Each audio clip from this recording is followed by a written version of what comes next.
bonjour. Bienvenue à ce forum 2022. Donc je suis censé vous proposer une parole de feu. Vous avez été accueillis hier par une parole d'eau, de fortes pluies, il risque d'y en avoir encore. Moi je reviens de Gironde, où il valait mieux ne pas parler de parole de feu parce qu'il y avait des risques d'incendie très très importants. Je me suis interrogé sur comment faire ce matin pour vous proposer une parole de feu. J'ai mangé assez pimenté hier soir. J'espère que ça fera effet. En même temps, il y a eu le 15 août et je me suis dit, vous savez, la lecture du 15 août, c'est la lecture de l'Apocalypse où on voit la femme qui est face au dragon. Bah, le dragon, c'est aussi une parole de feu. Est-ce qu'il faudrait que je me change en dragon, que je devienne pyromane? Qu'est-ce que c'est au fond qu'une parole de feu? Est-ce que c'est une parole absolument exceptionnelle, qui tranche avec les paroles habituelles? Est-ce que c'est une parole simplement d'exhortation, vous savez, you can do it, yes, we can make it. Because the blood of Christ is power. Je pourrais vous faire une prédication du style téléévangéliste, vous voyez, ça marche. Mais ça pose immédiatement un problème, parce que la parole dont il s'agit, c'est la parole de Dieu, la parole du Verbe créateur, celui qui crée toutes choses. Et donc, en toute chose, le feu dont nous parlons est là. Le feu couve. Et s'il y a un feu dont il s'agit, vous savez, c'est un feu, oui, plutôt celui du foyer, celui autour duquel nous nous rassemblons, plutôt que celui de l'incendie qui dévaste tout. Qu'est-ce que c'est qu'un feu? C'est quelque chose qui éclaire et qui réchauffe.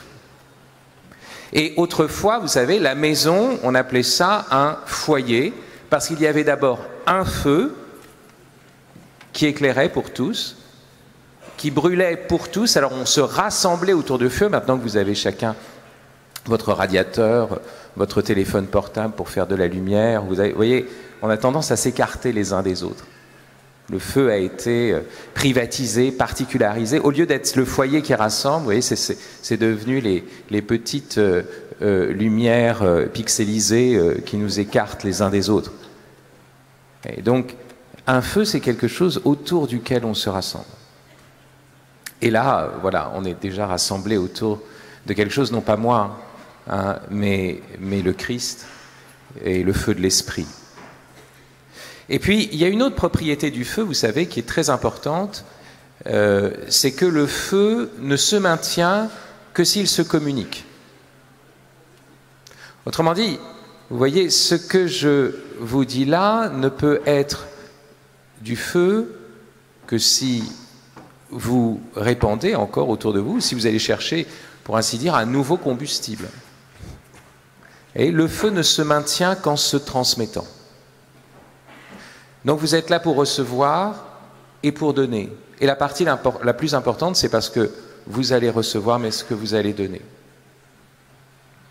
Alors, je vous ai dit, hein, une parole de feu, ça ne peut pas être quelque chose qui est à côté exceptionnel, parce que Dieu est le créateur de toutes choses. Celui que nous devons annoncer, c'est celui qui est toujours déjà là.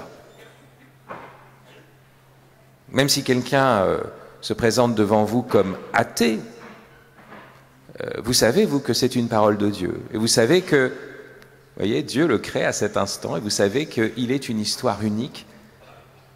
Et vous n'êtes pas en train de lui annoncer autre chose que lui-même déjà. Alors, j'ai déjà prononcé une parole de feu incroyable pour commencer. Vous savez, c'était quoi?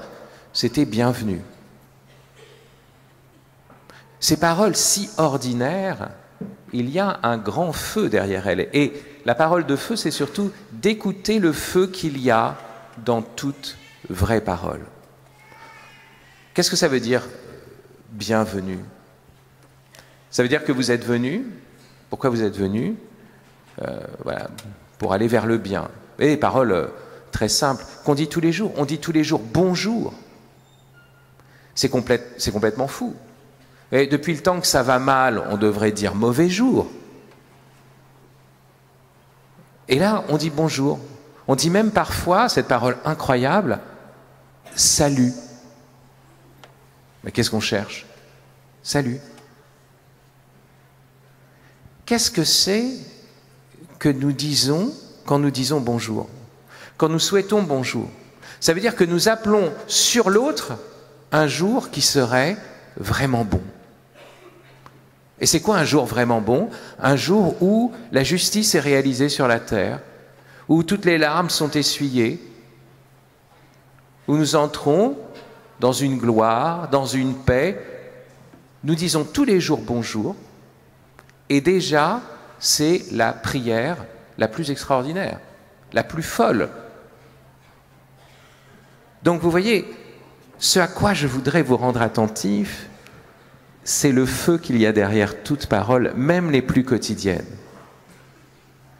Parce que si celui dont nous parlons, ça n'est pas simplement le chef d'un parti politique, ce n'est pas simplement une option pour un groupe qui va cultiver l'entre-soi, si c'est le créateur de l'univers, si c'est le sauveur de toute chose, à ce moment-là, derrière toute chose, et dans les paroles les plus quotidiennes que nous prononçons déjà, nous parlons déjà de lui, nous l'appelons déjà.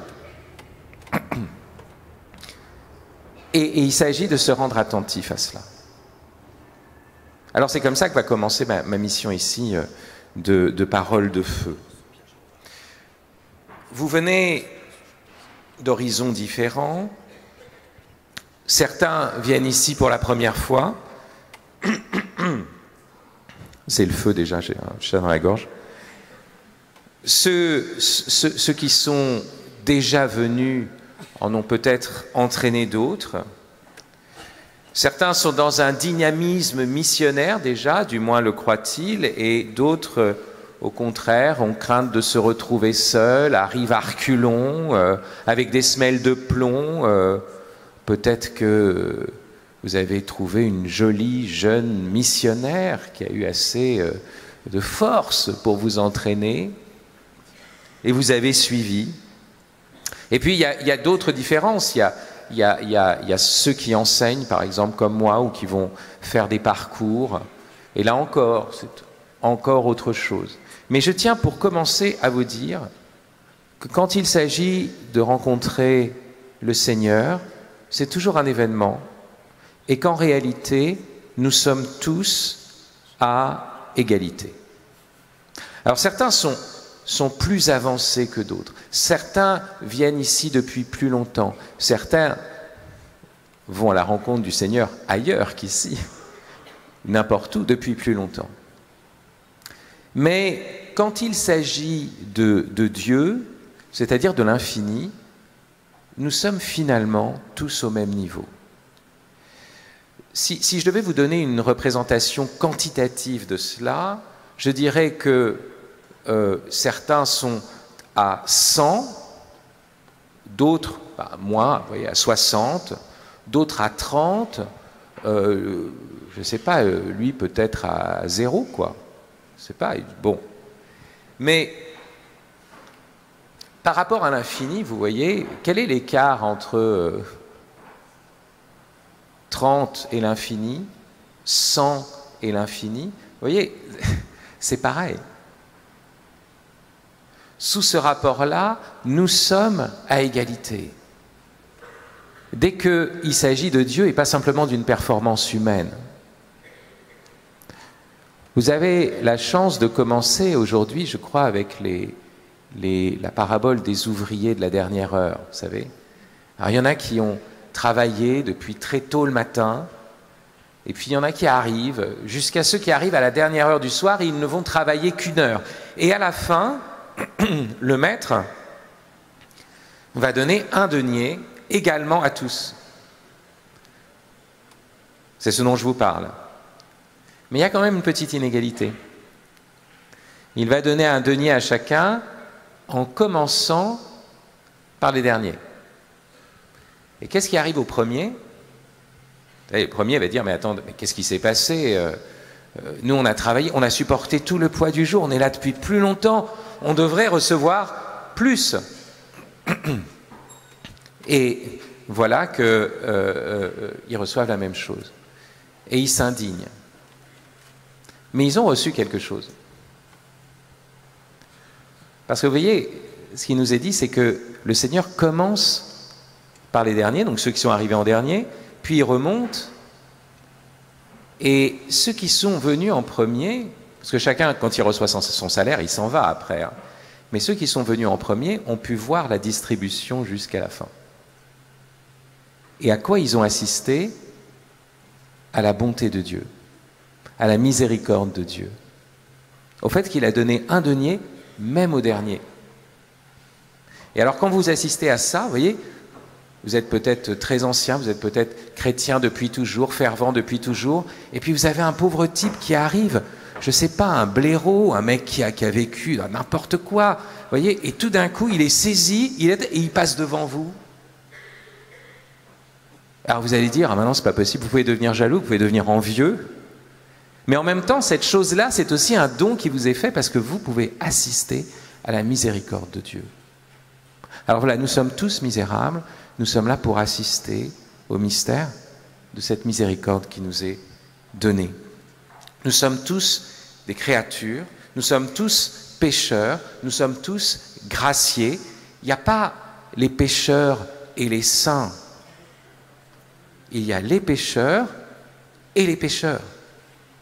Il y a les pécheurs qui ne veulent pas se reconnaître pécheurs et il y a les pécheurs qui se reconnaissent pécheurs. Il y a les pécheurs qui ne veulent pas crier et il y a les pécheurs qui crient vers Dieu. Et c'est ceux-là qui sont les saints. Vous voyez? Mais on est tous à égalité de ce point de vue-là. Et je ne suis certainement pas meilleur que vous. La seule chose que j'ai pu faire, c'est que j'ai pu assister à la miséricorde de Dieu, et avec des gens qui sont passés devant moi, alors qu'ils venaient après moi. Et puis, j'ai réussi à me mettre à l'écoute de ce qui vous est déjà donné, et de découvrir le feu qui couve sous la cendre des paroles de tous les jours. Alors, ce dont je vous parle, c'est ce qu'on pourrait appeler la logique de la grâce. C'est très mystérieux, la logique de la grâce, parce que vous savez qu'il n'y a de grâce que pour des condamnés. Et ce qui se passe, hein, vous savez, quand on parle de grâce, vous avez un roi qui est un souverain, vous voyez. Bon. Il y a eu quelqu'un qui a été condamné à mort. Selon la loi, il est condamné à mort. Mais voilà que le souverain, en raison de son immense bonté, pour montrer justement qu'il est aussi souverain, gracie le condamné. Donc, nous sommes graciés, ça veut dire que oui, si vous vous sentez dans une impasse, si vous vous sentez condamné, si vous êtes pécheur, ouais, c'est votre endroit ici. Dieu demande des pécheurs. Dieu demande des personnes qui se voient condamnées. Et voilà qu'il leur fait grâce.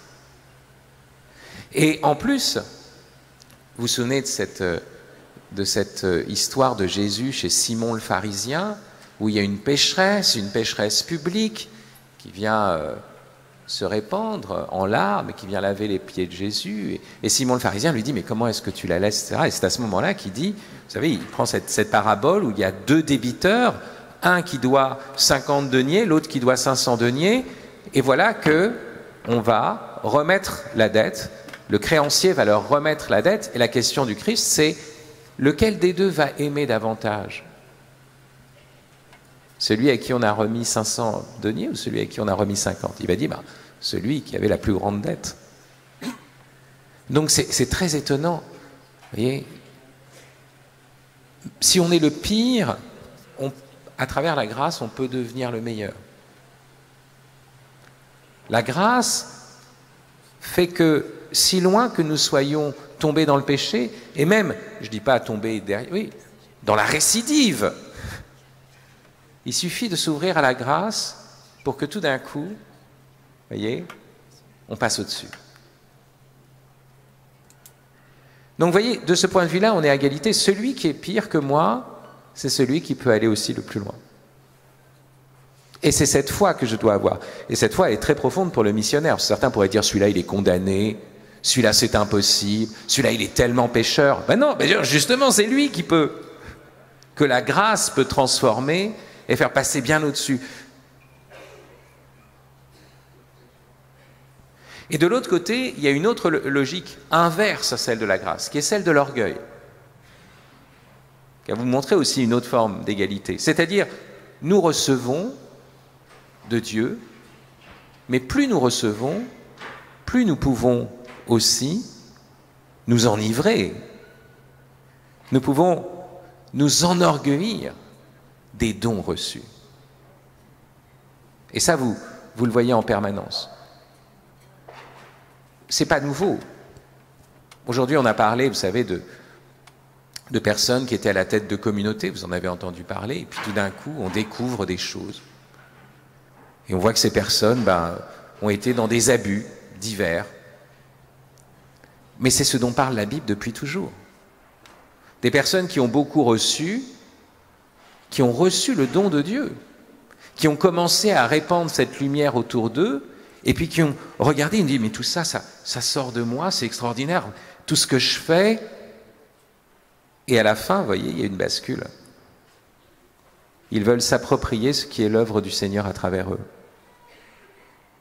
Et ils deviennent, au lieu d'être des hommes graciés, qui reconnaissent toujours leurs péchés, vous voyez, ils se prennent eux-mêmes pour des souverains, qui ont pardonné, qui ont... Vous voyez. Et ça, c'est la catastrophe. Vous voyez, logique de la grâce, logique de l'orgueil. La grâce fait que le plus pécheur peut devenir saint, un grand saint. L'orgueil fait que celui qui a reçu le don de Dieu et qui donc est saint peut devenir pécheur, peut tomber.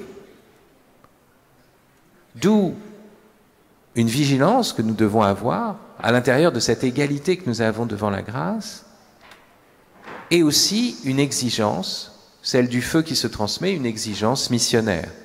Et c'est le troisième point, l'exigence de la mission. Plus vous avez reçu, plus vous avez à donner aussi. Et donc, vous voyez,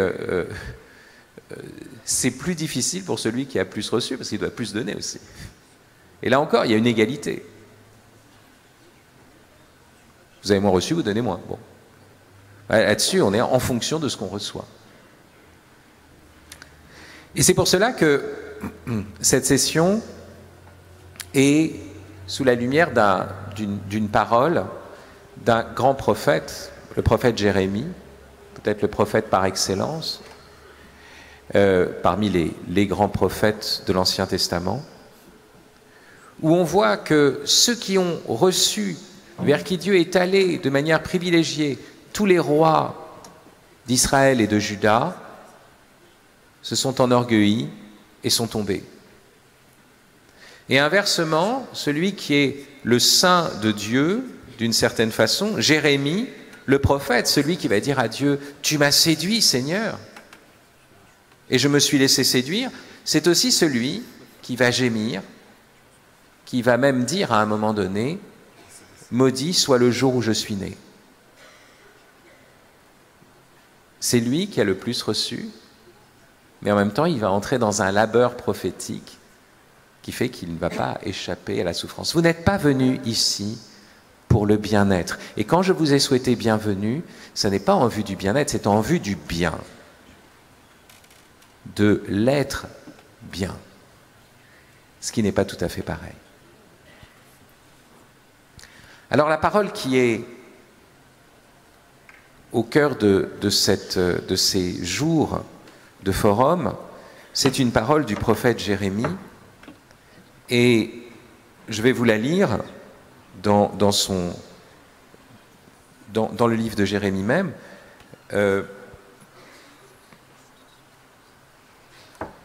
D'un amour éternel, je t'ai aimé, aussi t'ai-je maintenu ma faveur, de nouveau je te bâtirai, et tu seras rebâtie, Vierge d'Israël. Alors les mecs qui sont là, ils se disent pourquoi est-ce qu'ils m'appellent Vierge d'Israël? Ouais, c'est un peu gênant. Et puis ensuite, vous voyez, on pourrait se dire oui, mais enfin, et puis pourquoi même des filles pourraient dire mais pourquoi est-ce qu'ils m'appellent Vierge? C'est pas mon signe astrologique. Et en fait, c'est très intéressant parce que celui que Dieu appelle Vierge, ici, cet Israël dont il parle, c'est l'Israël qui est, dans le reste du livre de Jérémie, souvent qualifié de prostituée. Oui, donc dans cette parole-là, au chapitre 31, c'est une parole de renouvellement. La virginité, ce n'est pas un état qu'on aurait soigneusement conservé, etc. Dans le mystère de la miséricorde, la virginité, c'est ce qui nous est donné dans la grâce. On pourrait presque dire après la prostitution. Oui.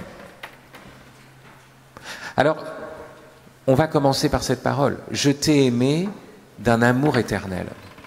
Qu'est-ce que ça veut dire? Quand j'étais plus jeune, quand j'avais votre âge, j'étais résolument athée. Et je me souviens, au métro Odéon, il y avait des personnes qui faisaient de l'évangélisation de rue, peut-être de l'Emmanuel d'ailleurs, hein. Et ils sont venus vers moi en me disant « Jésus t'aime ». Alors bien sûr, quand vous dites ça comme ça, surtout à un athée comme moi qui lisait surtout Nietzsche, ça me faisait doucement rire, hein. Qu'est-ce que ça veut dire, vous voyez? Il faut quand même, c'est le danger, parce que vous voyez, ça vient de l'extérieur, donc il faut toujours dire, mais attendez, Jésus c'est le créateur de celui qui est en face de moi, et il faut d'abord que je parte de l'endroit où il est, où Dieu l'a mené, et pas tout de suite dire la parole d'en haut, comme ça, et puis ça veut rien dire. Pour certains d'entre vous, peut-être, et d'ailleurs, même pour moi, je t'ai aimé d'un amour éternel, c'est incompréhensible pour commencer. Qu'est-ce que ça veut dire? Bien, si vous écoutez bien cette parole, c'est une parole non seulement incompréhensible, mais vraiment étonnante et qui ne veut pas du tout dire ce que l'on croit. D'abord, quand cette parole est prononcée, je t'ai aimé d'un amour éternel et je t'ai maintenu ta faveur, c'est parce qu'on est à l'endroit du doute. Pourquoi est-ce que Dieu s'adresse à Israël? Israël qui est déporté à Babylone, qui est dans le lieu de l'exil, Israël dont les rois se sont effondrés. Le dernier roi est devenu un idolâtre. Il n'a pas voulu écouter les prophètes. Ses fils ont été égorgés sous ses yeux. Et après, on lui a crevé les yeux. Comme ça, vous voyez, Sédécias, dernier roi de Juda, a pour dernière image la mort de ses fils sous ses yeux. Voilà, c'est à cet endroit-là qu'Israël se trouve. Et c'est là qu'il dit « Je t'ai aimé ». Donc, à l'endroit même du doute. Vous voyez, si Dieu dit « Je t'ai aimé », c'est qu'il nous rappelle quelque chose que nous avons oublié. Quelque chose que nous n'arrivons pas à entendre, que nous n'arrivons pas à croire. Alors il vient au-devant et il dit « Je t'ai aimé ».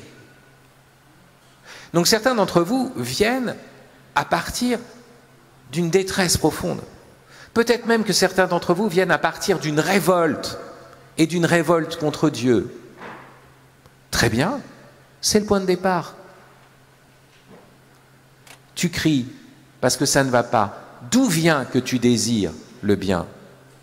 Tu te révoltes contre Dieu. D'où vient que tu te révoltes contre Dieu? Après tout, si tu étais fait simplement pour ce monde et pour une vie mondaine, tu devrais te sentir bien ici. Tu devrais applaudir.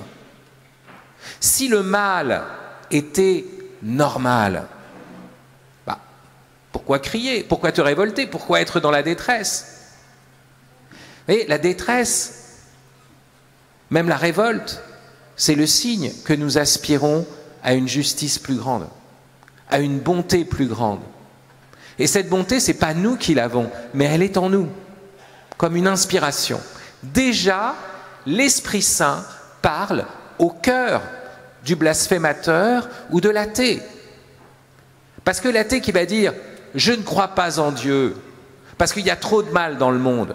D'accord. Mais d'où vient que le monde ne te satisfait pas alors?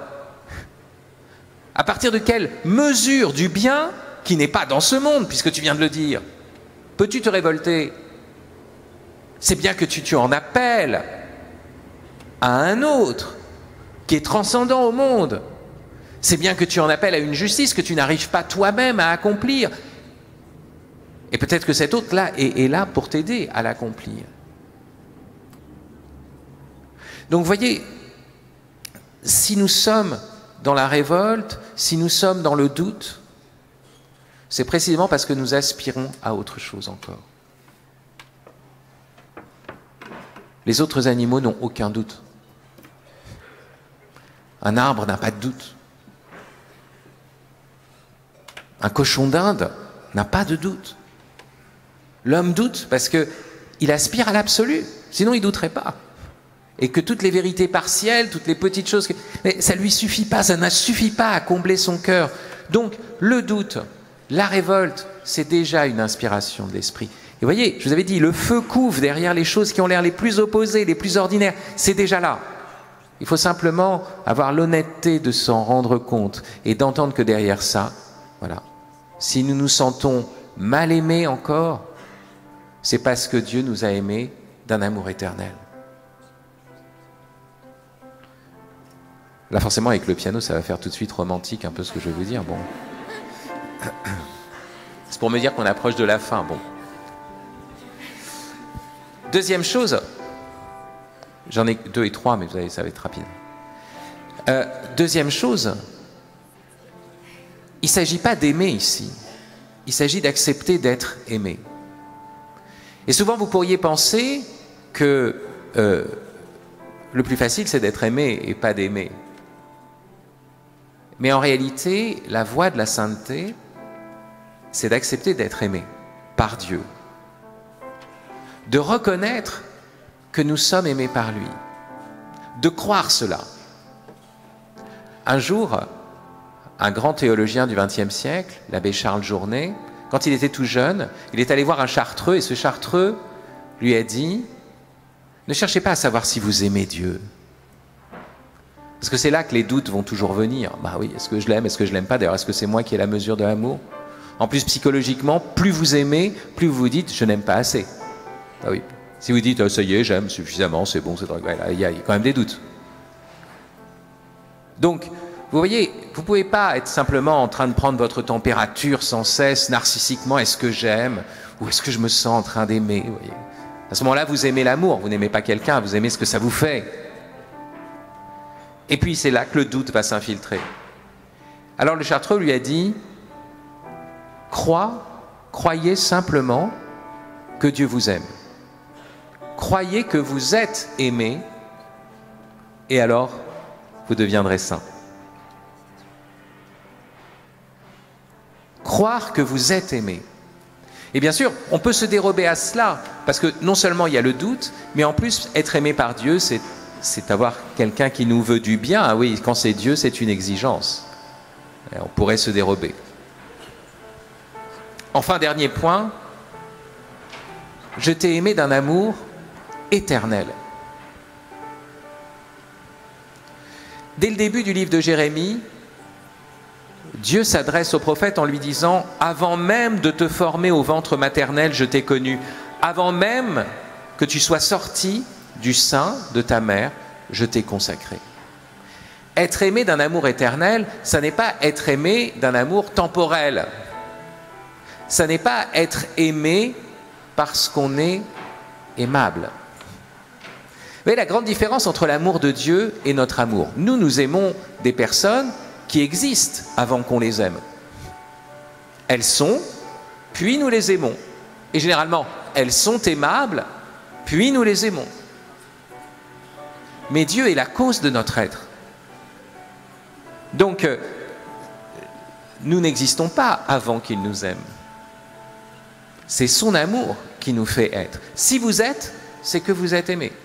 L'amour éternel, c'est un amour créateur et transformateur. Ça veut dire si vous êtes aimé d'un amour éternel, que Dieu n'attend pas que vous soyez aimable pour vous aimer. Vous voyez, nous, il faut que les êtres soient aimables pour que nous les aimions, que nous voyions un aspect sous lequel ils pourraient être aimables. Par exemple, ils sont aimés de Dieu. Ah oui, c'est ça qui nous les rend aimables, vous voyez, et après on les aime. Mais Dieu n'a pas besoin de ça. Dieu nous aime avant même que nous existions. Dieu nous aime avant même que nous soyons aimables. Et c'est lui qui nous rend aimables. Donc, vous voyez, qui que vous soyez, avec la révolte, avec le désamour, avec le sentiment, peut-être authentique, peut être réellement antipathique, hein, de ne pas être aimable, cette parole s'adresse à vous, s'adresse à moi. Vous allez me dire, mais je suis rien dans ce monde, je suis rien dans cet univers, comment ça se fait? Oui, mais vous n'êtes pas des objets dans l'univers, vous êtes des sujets. Par le corps, vous n'êtes qu'une petite partie de cet univers, négligeable. Par l'esprit, vous embrassez l'univers. Vous êtes un centre du monde.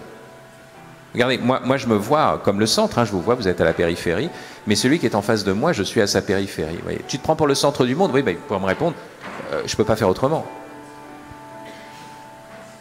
C'est vrai. Mais c'est une exigence.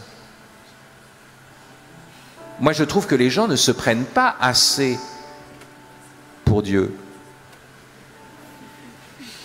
Et si vous prenez pour Dieu, qu'est-ce que vous allez faire? Vous allez répandre la bonté autour de vous. Vous allez mourir. Il nous a montré qu'est-ce qu'il fait, Dieu. Vous allez mourir pour des pécheurs. Prenez-vous. Pourquoi est-ce que vous êtes ici? C'est quoi le bien?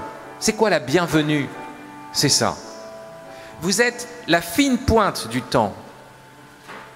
Il y a eu le Big Bang, il y a eu la formation des premières étoiles qui ont permis le carbone, qui permet l'apparition du vivant. Il y a eu toutes ces histoires. Et puis les drames de l'histoire, les horreurs de l'histoire. Et voilà que ça aboutit à maintenant. Parce que le seul moment qui existe en ce moment, c'est maintenant. Et ça aboutit à vous. Toi, mademoiselle, je ne sais pas, mais... Elle est en face de moi, donc c'est vrai que c'est presque un dialogue avec elle pendant, tu vois. Et son voisin chauve à barbe, là.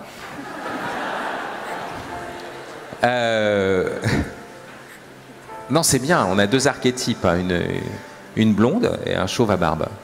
Et donc je sais à qui je parle. C'est un peu, ils sont emblématiques de tout ce qui reste. Alors, ce que je suis en train de vous dire, c'est que c'est la fine pointe de l'histoire. Et la question qui vous est adressée, qui m'est adressée bien sûr, c'est qu'est-ce que nous faisons de toute cette histoire dans notre vie? Quelle issue nous allons lui donner? Est-ce que tout ça doit déboucher vers la lumière et nous sommes en charge de cela avec la grâce de Dieu? Ou est-ce que ça va devenir un truc qui se perd dans la boue? Est-ce qu'on va s'effondrer dans la mesquinerie? Pourquoi est-ce que les étoiles brillent? Pourquoi est-ce que le soleil s'est levé? Ça aboutit à notre lumière. Qu'est-ce que vous en faites? Qu'est-ce que nous en faisons? Est-ce que c'est pour que vous soyez des joueurs de plus en plus subtils de Pokémon Go?